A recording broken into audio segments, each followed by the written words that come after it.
ಬಂದ ಉದ್ದೇಶ ನಮ್ಮ AV ಟ್ರಿಯೋ ರಿಕ್ಷಾ ಎಕ್ಸ್ಚೇಂಜ್ ಬಗ್ಗೆ ನಾವು ಮಾತಾಡಲಿಕ್ಕೆ ಇಲ್ಲಿ ಬಂದಿದ್ದೇವೆ. ಹಾಗೆ ನಮಗೆ ಎಕ್ಸ್ಚೇಂಜ್ ಮಾಡುವ ಬಗ್ಗೆ ನಾವು ಮಾತಾಡಿದ್ದೇವೆ, ಅದನ್ನು ಮಾಡಿಕೊಡ್ತಾರೆ ಅಂತ ಅವರು ಹೇಳಿದ್ದಾರೆ. ಮತ್ತು ನಮಗೆ ಬೇರೆ ಕೂಡ ಸಮಸ್ಯೆ ಇದೆ ಎರಡು, ಒಂದು ಎಕ್ಸ್ಚೇಂಜ್ ಮಾಡೋ ಬಗ್ಗೆ ಮತ್ತು ಇನ್ನೊಂದು ಅಂದರೆ ಗ್ರಾಮಾಂತರದ ಗಾಡಿಯನ್ನು ವಲಯ ಒಂದು ಕೊಟ್ಟಿದ್ದರು, ಅದನ್ನು ನಮಗೆ ರಿಟರ್ನ್ ಅದು ನಮಗೆ ವಲಯ ಮಾಡಿ ಪರ್ಮಿಟ್ ಕೊಡಬೇಕಂತ ನಾವು ADC ಅವರಿಗೆ ಮನವಿ ಕೊಟ್ಟಿದ್ದೇವೆ. ಹಾಗೂ ಈ ಪರ್ಮಿಟ್ ಕೊಡುವ ಬಗ್ಗೆ ಇದರ ಮುಂಚೆ ಕೂಡ ನಾವು ಹೇಳಿದ್ದೇವೆ.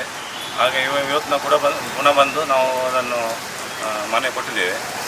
ಮತ್ತು ಈ ಗಾಡಿಯನ್ನು ಕೆಲವರು ಸಿವಿಲ್ ಸಮಸ್ಯೆ ಇದ್ದ ಪ್ರಕಾರ ಅವರು ಅದನ್ನು ಮಾಡಿಕೊಡ್ಬೇಕಂತ ಪರ್ಮಿಟ್ ಕೊಡಲಿಲ್ಲ ಇಷ್ಟುವರೆಗೆ. ಅದಕ್ಕೆ ಕೂಡ ಸಿವಿಲ್ ಸಮಸ್ಯೆ ಉಂಟಂತ, ಆದರೂ ಕೂಡ ಅವರು ಆಯ್ತಂತ ನೋಡಿ ನಾವು ಮನವಿ ಕೊಟ್ಟಿದ್ದೇವೆ, ಆಯ್ತಂತ ಹೇಳಿದ್ದಾರೆ. ಮತ್ತು ನಾವು ಇವತ್ತು ಮನವಿ ಕೊಟ್ಟು ಬಂದಿದ್ದೇವೆ. ನಮಗೆ ADC ಅವರು ಒಳ್ಳೆಯ ಇದು ಕೊಟ್ಟಿದ್ದಾರೆ, ಸ್ಪಂದನೆ ಮಾಡಿದ್ದಾರೆ, ಆಯ್ತಂತ ಹೇಳಿದ್ದಾರೆ. ನಾವು ಇವತ್ತು ಬಂದ ಉದ್ದೇಶ ಏನಂತ ಹೇಳಿದರೆ, ಒಂದು ನಮ್ಮ ಗಾಡಿಗಳನ್ನು ಬದಲಾವಣೆ ಮಾಡುವಂಥದ್ದು, ಮತ್ತು ಇನ್ನೊಂದು ನಮ್ಮ ಹಳೆಯ ಗ್ರಾಮಾಂತರದಲ್ಲಿದ್ದಂಥವ್ರು ವಲಯ ನಂಬರ್ ಸಿಕ್ಕಿದೆ, ಮೊದಲು ವಲಯ ನಂಬರ್ ಸಿಕ್ಕಿದೆ ಅಂಥವರಿಗೆ ಪರ್ಮಿಟ್ ಕೊಡಬೇಕು ಅಂತೇಳಿ. ಈಗ ಅವ್ರದ್ದು ಪರ್ಮಿಟ್ ಸಿಗಲಿಲ್ಲ, ಅವರಿಗೂ ಬಹಳಷ್ಟು ತೊಂದರೆಗಳಾಗ್ತಾ ಉಂಟು, ಅವರಿಗೂ ಕೂಡ ಪರ್ಮಿಟ್ ಸಿಗಬೇಕು ಅನ್ನುವಂಥದ್ದು ನಮ್ಮ ಉದ್ದೇಶ, ನಮ್ಮ ಕಮಿಟಿ ಉದ್ದೇಶ. ಮತ್ತು ಇನ್ನೊಂದು ಏನಂತ ಹೇಳಿದರೆ, ಕೆಲವೊಂದು ಬ್ಯಾಂಕಿನ ಸಮಸ್ಯೆಯಿಂದ ಅಂದರೆ ಸಿವಿಲ್ನ ಸಮಸ್ಯೆಯಿಂದ ಕೆಲವರು ಅವರ ಮನೆಯವರ ಹೆಸರಿನಲ್ಲಿ ಗಾಡಿಗಳನ್ನು ತೊಗೊಂಡಿದ್ದಾರೆ. ಈಗ ಅವರಿಗೂ ಕೂಡ ಈಗ ಪರ್ಮಿಟ್ ಸಿಗಲಿಲ್ಲ. ಹಾಗಾಗಿ ಅದನ್ನು ಕೂಡ ನಮ್ಮ ಜಿಲ್ಲಾಧಿಕಾರಿಗಳು ದಯವಿಟ್ಟು ಮನವಿ ಮಾಡ್ಕೊಳ್ತಾ ಇದ್ದೇವೆ, ಅವರಿಗೂ ಕೂಡ ಪರ್ಮಿಟನ್ನು ಆದಷ್ಟು ಬೇಗ ಕೊಡಬೇಕಂತೇಳಿ. ಇದೆಲ್ಲ ಯಾಕೆ ನಾವು ಈಗ ಮಾಡ್ತಿದ್ದೇವೆ ಅಂತ ಹೇಳಿದರೆ, ಈಗಾಗಲೇ ನಮ್ಮ ಗಾಡಿಗಳು ಸುಮಾರು 4-5 ವರ್ಷಗಳ ಕಳೆದಿದೆ. ಹಾಗಾಗಿ ಈಗ ನಮಗೆ ಖಾಲಿ ಅದರಲ್ಲಿ ಒಂದು 50-60 ಕಿಲೋಮೀಟರ್ ಅಷ್ಟೇ ಚಲಿಸಲಿಕ್ಕೆ ಆಗ್ತಿದೆ. ಅದರಲ್ಲೂ ಕೆಲವು ಸಮಸ್ಯೆಗಳಿರೋದ್ರಿಂದ ಹಾಗಾಗಿ ನಮಗೆ ಈಗ ಹೊಸ ಗಾಡಿಗಳು ಬಂದಿದ್ದಾವೆ, ಕೆಲವು 200 ಕಿಲೋಮೀಟ್ರ್ 300 ಕಿಲೋಮೀಟ್ರ್ ಆ ರೀತಿ ಎಲ್ಲ ಸಿಗ್ತಾ ಇದೆ. ನಮಗೆ ಆ ಗಾಡಿಯನ್ನು ಈಗ ಪರ್ಮಿಟ್ ಕೊಡ್ತಾ ಇದ್ದಾರೆ, ಆ ಪರ್ಮಿಟನ್ನು ನಮ್ಮ ಹೊಸ ಗಾಡಿಗೆ, ಹಳೆ ಗಾಡಿಗೆ ಕೊಟ್ಟಂಥ ಪರ್ಮಿಟನ್ನು ಹೊಸ ಗಾಡಿಗೆ ಬದಲಾವಣೆ ಮಾಡಿ ನಮಗೆ ಹೊಸ ಗಾಡಿಯಲ್ಲಿ ದುಡಿಯುವಂಥ ಅವಕಾಶ ಮಾಡಿಕೊಡಬೇಕು. ಯಾಕಂತೇಳಿ 60 ಕಿಲೋಮೀಟ್ರಲ್ಲಿ ನಮ್ಮ ಇಡೀ ದಿನದ ಜೀವನವನ್ನು ತೆಗಿಲಿಕ್ಕೆ ಆಗಲ್ಲ. ಒಂದು ಸಲ ಚಾರ್ಜ್ ಮಾಡಲಿಕ್ಕೆ 3.5 ಗಂಟೆ ಹೋಗ್ತದೆ.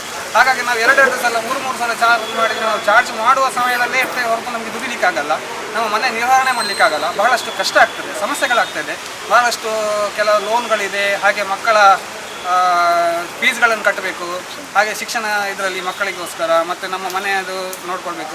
ಹಾಗಿರುವಾಗ ಖಾಲಿ ನಾವು ಒಂದು 60 ಕಿಲೋಮೀಟ್ರ್ 50 ಕಿಲೋಮೀಟ್ರಲ್ಲಿ ದುಡಿಲಿಕ್ಕೆ ಸಾಧ್ಯ ಇಲ್ಲ. ಅಷ್ಟೇ ಅಲ್ಲದೆ ನಮ್ಮ ಪ್ಯಾಸೆಂಜರನ್ನು ಕೂಡ ನಾವು ಭಾಳಷ್ಟು ದೂರ ಕರ್ಕೊಂಡು ಹೋಗ್ಲಿಕ್ಕೆ ಕೂಡ ಸಾಧ್ಯ ಇಲ್ಲ, ಕಷ್ಟ ಆಗ್ತದೆ. ಹಾಗಾಗಿ ನಮಗೂ ಕೂಡ ಸಮಸ್ಯೆ ಆಗಬಾರ್ದು, ಹಾಗೆ ನಮ್ಮ ಪ್ಯಾಸೆಂಜರ್ಗಳು ಸಮಸ್ಯೆ ಆಗಬಾರ್ದು, ನಮ್ಮ ಜೀವನ ಮತ್ತು ಮಕ್ಕಳಿಗೂ ಕೂಡ ಯಾವುದೇ ಸಮಸ್ಯೆ ಆಗಬಾರ್ದು ಅನ್ನೋ ಕಾರಣದಿಂದಾಗಿ ನಮಗೆ ಈ ಹಳೆ ಗಾಡಿಗೆ ಕೊಡುವಂತಹ ಪರ್ಮಿಟನ್ನು ಬದಲಾವಣೆ ಮಾಡಿಕೊಡಬೇಕು, ಹೊಸ ಗಾಡಿಗೆ ಬದಲಾವಣೆ ಮಾಡಲಿಕ್ಕೆ ಅವಕಾಶ ಮಾಡಿಕೊಡಬೇಕು ಅಂತೇಳಿ ನಾವು ಈಗಾಗಲೇ ಮನೆ. ಈಗ ಎಷ್ಟು ಗಾಡಿ ಇದೆ ಹಾಗೆ ಬದಲಾವಣೆ? ಸುಮಾರು ಈಗ 688 ಗಾಡಿಗಳಿದೆ ಟೋಟಲ್ ಆಗಿ, ನಮ್ಮ ಹಳೆಯತ್ತು ವಲಯ ನಂಬರ್ ಸಿಕ್ಕಿರುವಂಥದ್ದು.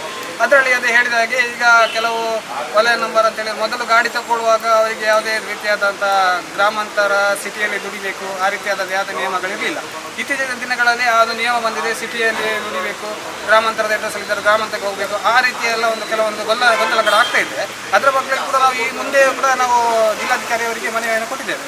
ಈಗ ಅವರಿಗೆ ಕೂಡ ಈ ಒಂದು ವಲಯ ನಂಬರ್ ಈ ಹಿಂದೆ ಯಾರಿಗೆಲ್ಲ ನಮ್ಮ ಜಿಲ್ಲೆ ಇದರಲ್ಲಿ ನಗರದಲ್ಲಿ ದುಡಿಲಿಕ್ಕೆ ಅಂತೇಳಿ ಕ್ರಮ ಸಂಖ್ಯೆಯನ್ನು ಕೊಟ್ಟಿದ್ದಾರೆ, ಆ ಕ್ರಮ ಸಂಖ್ಯೆ ಕೊಟ್ಟಂತಹ ಗಾಡಿಗಳಿಗೆ ಸಿಟಿ ಪರ್ಮಿಟನ್ನು ಅವರಿಗೂ ಕೂಡ ಕೊಟ್ಟು ಅವರಿಗೆ ದುಡಿಲಿಕ್ಕೆ ಅವಕಾಶ ಮಾಡಿಕೊಡ್ಬೇಕಂತೇಳಿ ನಾವು ಈ ಮುಖಾಂತರ ಕಮಿಟಿ ಮುಖಾಂತರ ಕೇಳಿ.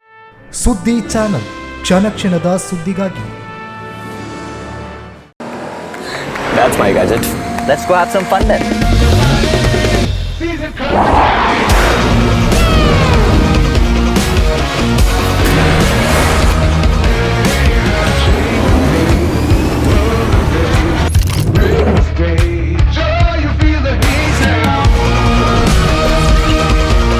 Introducing the hot and techy Brezza SCNG. Cool new SCNG tech for a cool new generation.